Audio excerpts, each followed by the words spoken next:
व्रत भव विरत नित बंदो भक्त उदार। ठाकुर किशन सिंह।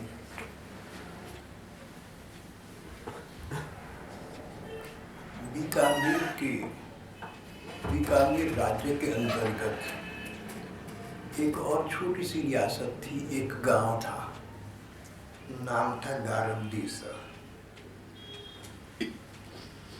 तो उस समय बड़ी बड़ी रियासतों के राजा लोग आसपास के गांव की प्रभाव पर आसपास के गांवों का चार्ज किन्हीं बड़े छोटे नवाबों को, राजाओं को दे दिया करते थे।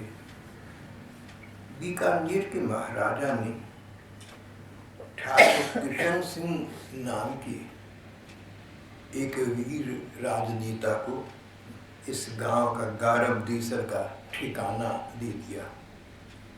भाव ये कि सारा प्रबंध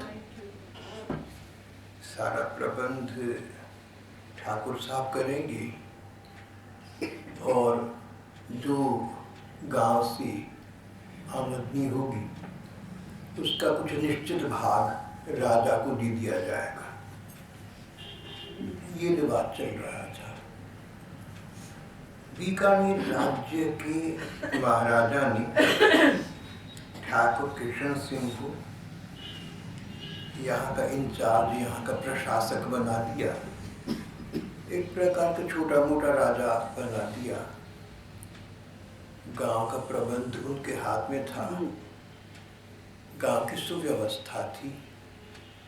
गांव के लोग, गांव की प्रजा ठाकुर किशन सिंह से प्रसन्न थी।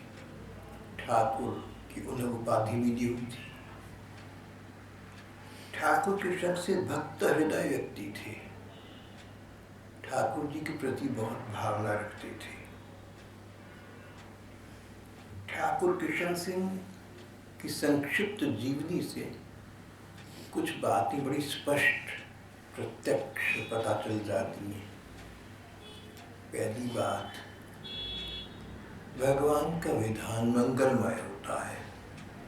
हमारे जीवन में अगर हम साधक हैं, अगर हम भगवान का अपने को मानते हैं, तो संसार दो वर्गों में बटा हुआ है। भक्ति भाव के अनुसार, प्रेमी भक्तों के, संतों के अनुसार संसार दो प्रकार के लोगों से भरा हुआ है।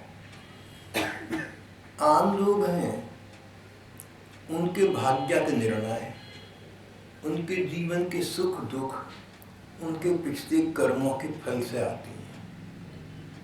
लेकिन थोड़े से लोग ऐसे होते हैं जो भगवान को सब कुछ मानते हैं। पूजा पाठ, व्रत, तीर्थ जो कुछ करते हैं इसलिए करते हैं कि भगवान हमारे हैं, वो हमसे प्रसन्न हो जाए। इनको हम साधक कह सकते हैं। इनमें साध है, इच्छा है भगवान को पाने की, भगवान को प्रसन्न करने की साध है। जब साध होती है हमारे मन में, जब हमारे मन में कोई इच्छा जागती है, तो इच्छा को पूरा करने के लिए हम हाथ पांव मारते हैं, हम प्रयत्न करते हैं। इसको कहते हैं साधना करना। जिन भक्तों के हृदय में भगवान की साध है, वो साधना भी करती हैं, प्रयत्न करती हैं, साधन भजन करती हैं, पूजा पाठ करती हैं, जिससे भगवान प्रसन्न हो जाए। तो अभी आपसे बात चली थी कि संसार में दो प्रकार के, मोटे तौर पर, बड़े तौर पर दो प्रकार के लोग हैं। साधारण लोग, जिनके जीवन में सुख दुख उनके पिछले कर्मों के फल के अनुसार आते हैं। कुछ हंसकर, कुछ रोकर अपने कर्मों को काट लेते हैं, भुगत लेते हैं। दूसरे थोड़े से लोग भगवान के प्रति भक्ति भाव रखते हैं। उनका जीवन साधनामय है, साधक लोग हैं। उनकी साध है भगवान को पाना, और भगवान को पाने के लिए जो साधना हो सकती है अपनी ओर से उतनी करते हैं। तो ये दो प्रकार के लोग हो गए, साधारण लोग, साधक लोग। यहाँ पर भक्ति के जगत में जो चर्चा चल रही है, साधक लोगों की चल रही है। ठाकुर किशन सिंह साधकों में से एक थी, साध थी, भगवान को पाना, भगवान को प्रसन्न करना। साधना भगवान की पूजा करना, पाठ करना, व्रत जप तप सब इसलिए करना कि भगवान प्रसन्न हो। तो जो साधक लोग हैं वो जिस प्रकार की साधना करते हैं भगवान को प्रसन्न करने के लिए, साधना किसी भी प्रकार की हो, नियत साधना करने की है, भावना भगवान को प्रसन्न करने की है, तो भगवान प्रसन्न होते भी हैं।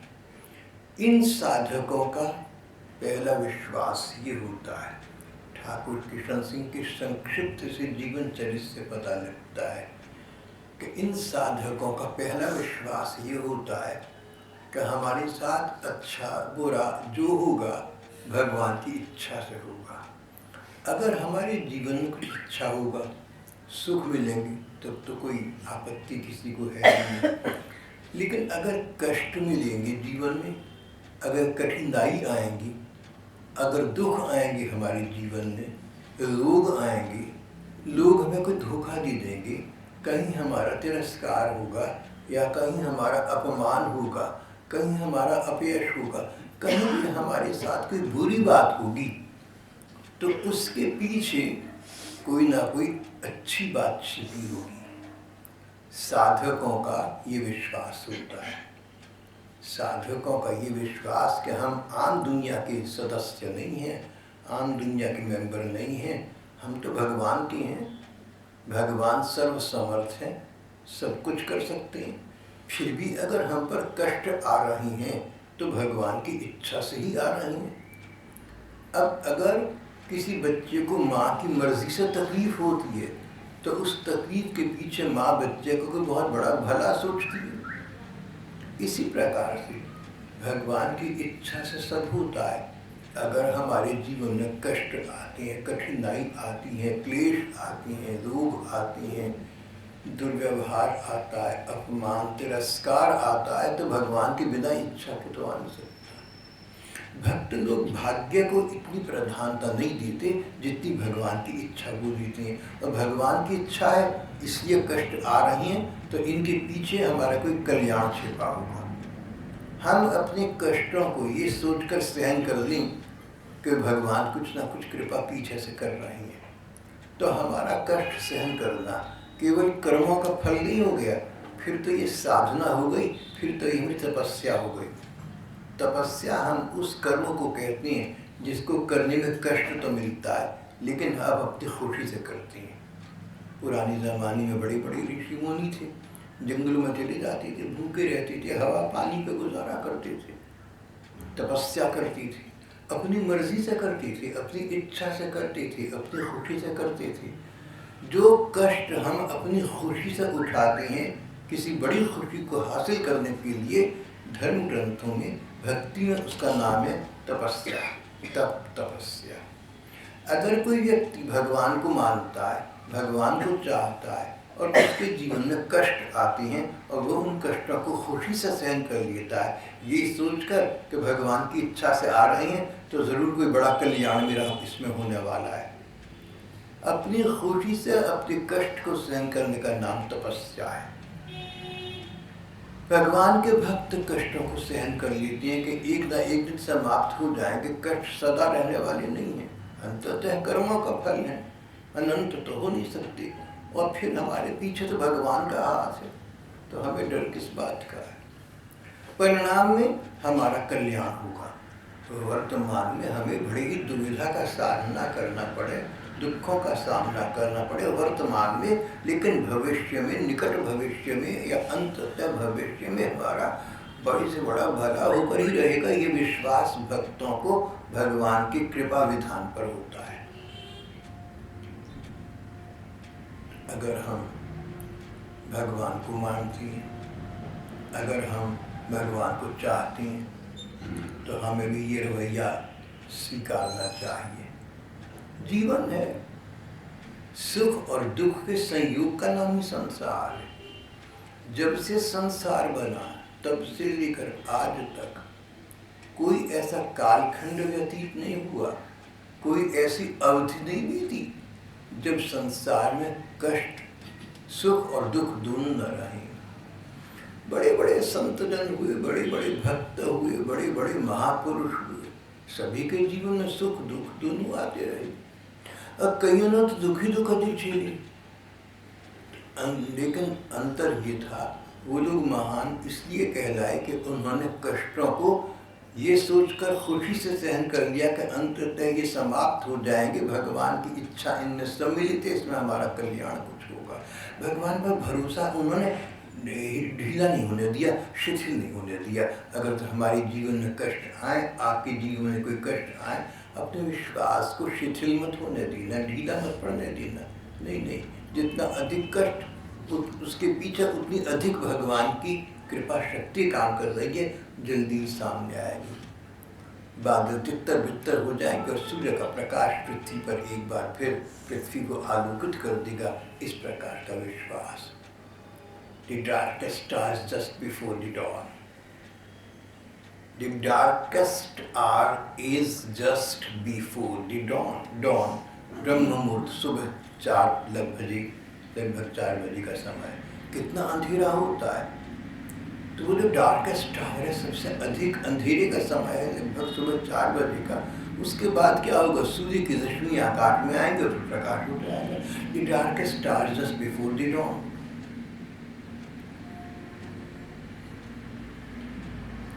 अंग्रेजी की कहावत है। तो भगवत भक्तों का ये विश्वास होता है।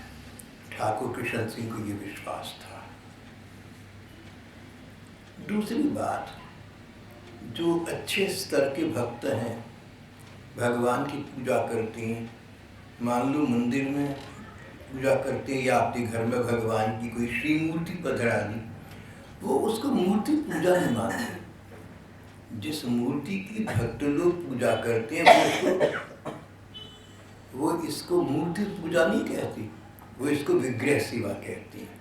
अगर तुम्हारे घर ठाकुर जी की ऐसी मूर्ति है जिसकी तुम पूजा करते हो, सेवा करते हो 24 घंटे, जिसको सुबह को जगाते हो, दिन में भोग लगाते हो, रात को सुलाते हो, तो इस प्रकार की जो ठाकुर जी की श्री मूर्ति हो, विग्रह हो, प्रतिमा हो, उसके लिए भक्ति भाव का शब्द है विग्रह सेवा। श्री विग्रह का तो शरीर। कई लोग संत महात्माओं के शरीर के लिए भी विग्रह शब्द का या श्री विग्रह शब्द का प्रयोग करते हैं। एक सम्मान का शब्द है शरीर के लिए, श्री विग्रह। तो भक्त लोग मूर्ति पूजा नहीं करते, वो अपनी मूर्ति को मूर्ति नहीं मानते, वो अपनी मूर्ति को परमात्मा मानते हैं, भगवान मानते हैं, इसलिए पूजते हैं। जैसे कोई पतिव्रता पत्नी पति की तस्वीर सामने रख ले और दिन में कई बार देख ले, अब उसको ये कहो तुमका तू तो चित्र दिखती है, तो चित्र ये थोड़ी का तेरा चित्र रखा उसको दिखेगी, परवाह भी नहीं करेगी। ये न समझना तुम्हारा चित्र रखा तो पत्नी देखने लगेगी, अपने पति का चित्र ही देखेगी, वो उस चित्र में अपने पति को देखती है। इसी प्रकार भक्त लोग अपनी श्री मूर्ति में साक्षात श्री भगवान को जानते मानते हैं। उनका ये कहना होता है कि भगवान तुम साक्षात हो, तुम सच्चे हो, मेरी निगाह में कमी है, मेरी दृष्टि में न्यूनता है, तुम दर्शन दृष्टि दो घनश्याम। हे ठाकुर, मुझे ऐसी दृष्टि प्रदान करो, मुझे ऐसी ऐनक प्रदान करो, मुझे ऐसा आंखों को रंग प्रदान करो कि मैं तुम्हें देख सकूं, तुम्हारे श्री विग्रह को साक्षात जीवित चलता फिरता देख सकूं। जिनकी इस प्रकार की कामना है, भावना है, उसका अतिरेक होने पर, उसकी प्रगाढ़ता होने पर भगवान ऐसा कर भी दिखाते हैं। ऐसे अनेक भक्तों के जीवन में आता है। जैसे मीरा जी थी तो गिरधर नागर नाम की ठाकुर जी की सेवा करती थी, मूर्ति पूजा, विग्रह सेवा। गिरधर नागर कई बार उनके सामने प्रकट होकर नृत्य करते थे। मीरा छोटी थी, जब उनके पति का शरीर शांत हो गया तो कई लोग ऊटपटांग बोलने लगे। मीरा के जेठ जी राजा बन गए थे, उनसे कहने लगे कि तुम्हारी घर की कैसी बहू है, ये तो पता नहीं रात को किस किस पुरुष के साथ बात करें, आप चुपचाप जाके कभी देखना जाके। तो राणा मीरा के कुछ वैसे भी खिलाफ थे और एक रात को गए देखने के लिए तो सचमुच मीरा के गाने बजाने की आवाज़ आ रही थी, कमरे में हल्की सी रोशनी थी। राणा को क्रोध आया, उन्होंने मुक्का मार के दरवाजा तोड़ के खोला। मीरा बैठी थी, अंधेरा हो गया था। कौन था यहाँ पर? मीरा ने भोले भाव से देखा, बोली मेरे पास कौन हो सकता है गिरधर नागर के अलावा? आपने आकर रंग पर भंग डाल दिया, मेरे ठाकुर चले गए। मीरा की सरलता, सच्चाई और ये कि सचमुच दरवाजा कोई बाहर किसी मनुष्य के भागने की जगह तो थी ही नहीं। वातावरण शांत प्रशांत था। समझ के बात ठीक है। कहीं कहीं मूर्ति वाले ठाकुर भी साक्षात प्रकट हो जाते हैं, जैसे ठाकुर किशन सिंह के साथ भी कई बार हो जाती थी। भक्तों के जीवन में इस प्रकार के संबंधों का समावेश होता है। ठाकुर किशन सिंह बीकानेर राज्य के अंतर्गत एक गांव के चौधरी थे, गांव के ठाकुर थे।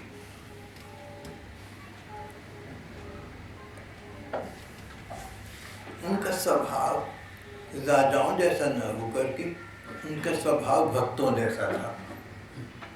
कोई कह देना कि ठाकुर साहब एक बात है, भगवान की शपथ है, प्रभु की कसम किसी को बताना ना।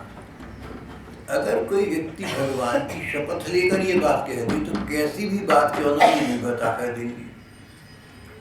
ठाकुर साहब के इस स्वभाव का अनुचित लाभ कुछ चोरों ने उठा लिया। ठाकुर साहब के पास आए, जितने ऊंट बंधे थे बोली हम खोल कर ले जाएंगे, रातों रात भाग लेंगे। भगवान की शपथ है जो आप किसी को ही बताएं कि हमने चोरी करी। ठाकुर साहब ने कहा ठीक है। तो चोरों ने ठाकुर साहब के सामने बड़ी बहादुरी के साथ ऊँटों को खोला और रातों रात दौड़ाकर अपनी तरफ से गांव के बाहर ले गए। जब सुबह हुआ तो उनको जगह अनजानी लगी, पहचानी नहीं गई। तो लोगों से पूछा ये क्या जगह है? तो लोगों ने कहा इसका नाम है गारबदेसर, ये गांव है ठाकुर किशन सिंह यहाँ के प्रधानपुर। रातों रात ऊँटों को लेकर भागते रहे कि हम बहुत दूर निकल जाएंगे, लेकिन सुबह होने पर थे उसी गांव में। चोरों के अच्छे संस्कार भी होंगे, उनकी अंदरूनी आंखें खुल गईं, वापस गए और ठाकुर साहब को ऊँट वापस कर दिए। बोले ठाकुर साहब आपकी भगवान की भक्ति के महिमा को मानते हैं। ठाकुर साहब बोले कि देखो तुम लोगों की बड़ी अच्छी बुद्धि है कि भगवान ने तुम पर कृपा करी, तुम्हारे कोई अच्छे संस्कार होंगे। भगवान की इतनी प्रत्यक्ष कृपा मुझ पर कहाँ हो, तुम पर हो। भले तुम कहने को चोर हो लेकिन मेरे से ज्यादा अच्छे हो। दूसरी बात कहने के चोरों से बोले कि देखो चोरों, ये जो चमत्कार हुआ है ना ये मेरा नहीं है, मुझे तो पता भी नहीं था भगवान का चमत्कार है। ठाकुर किशन सिंह ने एक सिद्धांत का प्रतिपादन किया, एक ठीक बात कही। भगवान के भक्तों के पास अगर चमत्कार आए तो भगवान के भक्त उन्हें स्वीकार नहीं करते, वापस कर देते।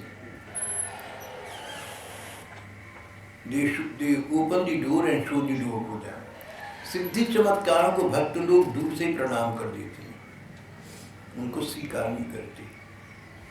जब भगवान देखते हैं कि भक्त इतने स्तर पर पहुंच गए, जब भगवान देखते हैं कि भक्त भगवान को इतना चाहते हैं कि उनके सामने सिद्धि चमत्कार तक को नहीं चाहते, तो क्या होता है कि उनके पक्ष में भगवान स्वयं चमत्कार कर देते हैं। जैसे चोर थे, ऊँटों को लेकर भागे चले गए, सुबह को देखा वहीं गांव के गांव में भगवान ने चमत्कार कर दिखाया।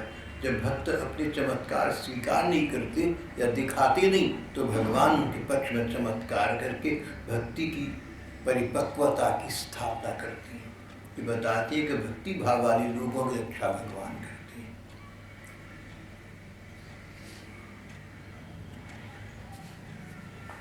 एक बार सरकार को जो सालाना पैसे देने होते थे, बकाया देने में देरी हो गई।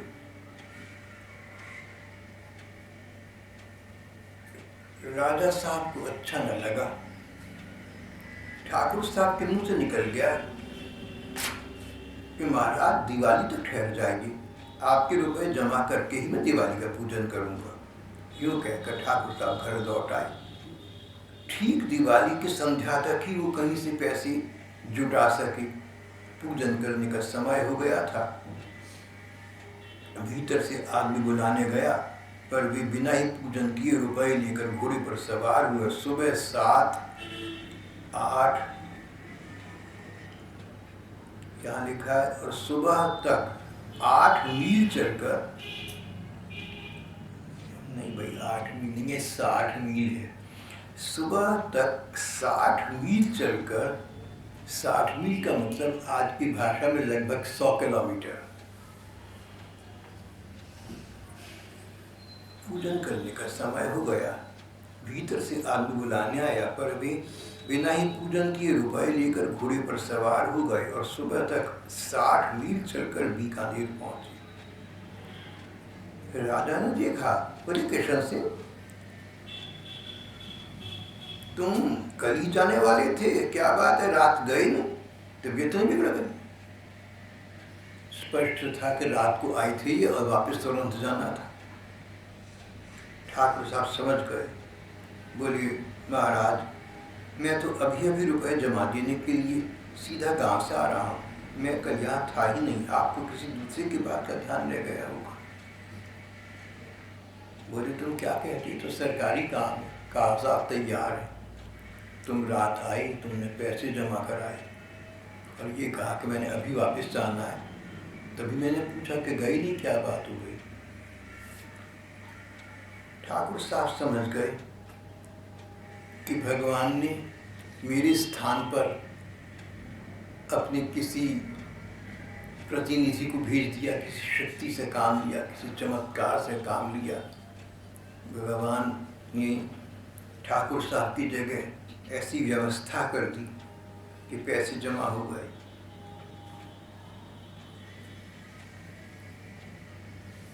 भगवान की कृपा की बात करते करते ठाकुर साहब की आंखों में आंसू भर आए। बोले महाराज, आप ठीक कहती हैं, आपने मुझे ही देखा, पर सच बात ये कि आपका बड़ा सौभाग्य है, आपके कर्म बड़ी अच्छे हैं। जिसको आपने देखा उसको मैं नहीं देख सका। चोरों से भी यही कहा था, भक्तों में नम्रता होती है, भक्तों में अहंकार नहीं होता, भक्तों में ये अभिमान नहीं होता कि मैं तुमसे बड़ा भक्त हूँ। अगर किसी भक्त को देखकर, अगर किसी की भक्ति की प्रशंसा सुनकर तुम्हारे मन में ये बात आए कि वैसे मैं भी कम तो नहीं हूँ, मैं तो इससे भी ज़्यादा पूजा करता हूँ, मैं तो इससे भी ज़्यादा भक्ति भाव करता हूँ, तो समझ लीजिए तुम बहुत पीछे हो। किसी को क्या पता कि तुम्हारे मन में क्या बात आ रही है, पर अपने मन को तुम तो झाँक कर देख लो, पीछे न रह जाना।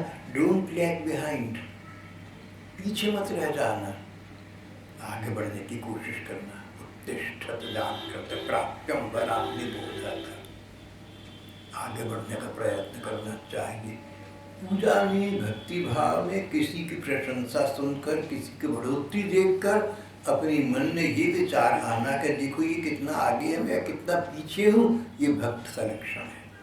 ऐसे भक्त को भगवान अपनी भक्ति से और भी अधिक सुशोभित करते हैं। और अगर तुम्हारे मन में ये विचार आ जाए कि मैं कौन सा कम हूँ, इसकी तो बातें ज़्यादा हूँ, मैं भी कम तो नहीं हुआ, तो इससे बहुत ज़्यादा मेरे सत्य कई बार इससे बड़ी बड़ी बातें हो गई, तो तुमने अपने आप को पीछे ढाल दिया, तुमने अपने आप को ठेल दिया, पीछे गिरा दिया, ठीक काम नहीं करा, तुमने अपने साथ अन्याय नहीं किया। अपने साथ न्याय करना, किसी से अपने को ऊंचा न समझना। ठाकुर साहब ने चोरों से भी यही कहा था, ठाकुर साहब ने महाराजा से भी यही कहा, आप लोग धन्य हैं जिनको भगवान की कृपा की प्रत्यक्ष प्रतीति हो गई, मैं अभागा उसको प्राप्त न कर सका। ठाकुर साहब ने भगवान की सेवा रख ली। जब महाराजा को बहुत पैसा था, जमा कराने गए, महाराजा ने तो लिया नहीं, वहाँ तो पैसे जमा हो चुके थे। तो अब देखिए कि जो ठाकुर के पास, ठाकुर कृष्ण सिंह के पास जो पैसे फालतू आ गए, एक्स्ट्रा मिल गए, उसका उन्होंने क्या किया, उन्होंने अपने घर जाकर भगवान कृष्ण का एक मंदिर बनाया, नाम रखा मुरलीधर का मंदिर, भगवान मुरलीधर का मंदिर। हाथ में मुरली ये श्री कृष्ण खड़े हुए, वंशी विभूषित करान नवनीरधाभार, मोर मुकुट कटिकाछनी कर मुरली उर्माल, ऐसे ठाकुर का मंदिर बनवा दिया। यहाँ एक और चमत्कार हुआ। प्रत्येक प्रातः काल श्री मूर्ति के पास से स्वर्ण प्रकट हुआ मिलता, सोना निकलता। ठाकुर साहब का नियम था कि मंदिर से प्राप्त स्वर्ण का प्रयोग संत महात्माओं की सेवा में करते थे, आवश्यकताग्रस्त लोगों की सहायता में करते थे, कहीं बाहर करते थे, अपने पर बिल्कुल नहीं करते थे। ये स्वर्ण उन्हें न जाने कितने समय तक मिलता रहा। एक बार ठाकुराइन के मन में आया कि ठाकुर जी स्वर्ण दे रहे हैं, हमारा भी तो कुछ अधिकार बनता है। उन्होंने चुपचाप वो स्वर्ण अपने पास रख लिया, अपने काम में ले आई। बात खुल गई, क्योंकि अगले दिन से स्वर्ण आना बंद हो गया। जो सच्चे भक्त हैं, जो पक्के भक्त हैं, वो भगवान की दी हुई धनराशि का प्रयोग भगवान के लिए करते हैं।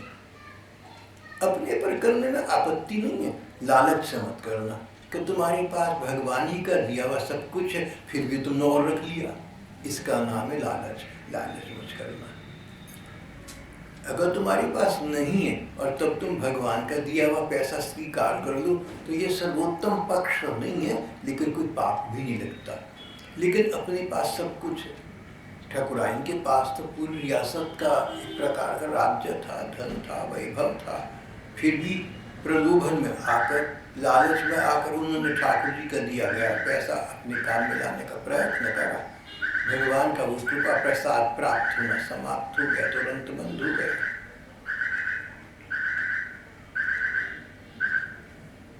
मुरलीधर जी का मंदिर वहाँ पर बीकानेर के उस गांव में आज भी चल रहा है, ऐसा यहाँ प्रकाशक बता रहे हैं। फिर एक अन्य घटना घटी। एक बार ठाकुर साहब किसी यात्रा में महाराजा के साथ जा रहे थे। रास्ते में पूजा का समय हो गया। ठाकुर साहब ने कपड़ा ओढ़कर घोड़े पर ही भगवान की मानसिक पूजा आरंभ कर दी। अपने जो मुरलीधर ठाकुर थे उनसे दूर आ गए थे। समय विभोग का हो गया था, तो मन ही मन आंखें मीचकर कपड़ा बिछाकर उनकी पूजा करने लगे। चलो सामने नहीं है, मन से अर्पण कर दूं तो ठाकुर तो मेरा स्वीकार कर लेंगे। राजा की दृष्टि ठाकुर किशन सिंह पर गई। उनको कहा, किशन सिंह, किशन सिंह। किशन सिंह बोले नहीं, पूजा में मग्न थे। राजा ने समझा कि सो गए, तो उनका कपड़ा, अपना घोड़ा उनके पास ले जाकर उनका कपड़ा खींच दिया। घोड़े पर दही बिखर गया। उन्होंने कहा, ठाकुर किशन सिंह, ये दही बिखर गया, ये क्या है भैया? मैं समझा नहीं कुछ। पहले तो किशन सिंह चुप रहे, बात को आए गाए कर गए, टालने की प्रयत्न किया, कोशिश की। महाराजा के अधिक आग्रह करने पर सच बात बता दी। महाराज, अपने ठाकुर जी की सेवा का समय हो गया था, भूख का समय हो गया था। मैं तो दूर था, लेकिन आंखें मीचकर कपड़ा बिछाकर मन ही मन भोग लगा रहा था, दही भोग लगा रहा था। आपने कपड़ा खींचा तो वो दही बिखर गया। दही बिखरा हुआ राजा ने भी देखा। ये कहते हैं मानसिक पूजा का सिद्ध हो जाना। इसको कहते हैं मानसिक पूजा, मन में पूजा करना। बाहर तो कुछ भी नहीं, सिद्ध हो जाना, बाहर भी आ जाना। मन में आंखें मीची और ठाकुर जी को दही का भोग लगाया, ये तो मानसिक पूजा है। लेकिन सबको दिख गया कि कटोरा हाथ में है और दही है उसमें, सबको दिख रहा है, for all the world to see. आस्तिक, नास्तिक, पापी, पुण्यात्मा सब देख रहे हैं।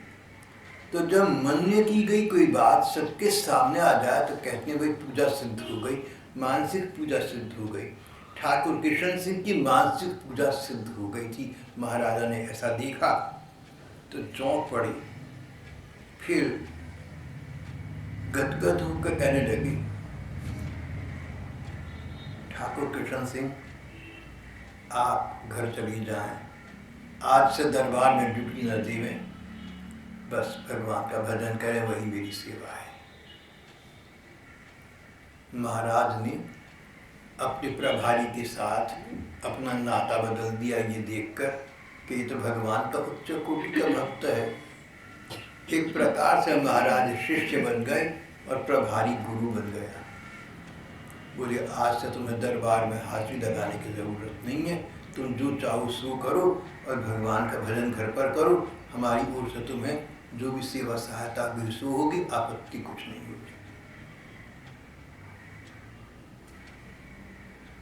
भगवान मुरलीधर जी का वह मंदिर जो उन्होंने बनवाया अभी तक उनकी कीर्ति को बढ़ा रहा है। यहाँ पर हम आज का पाठ प्रसंग समाप्त कर देते हैं।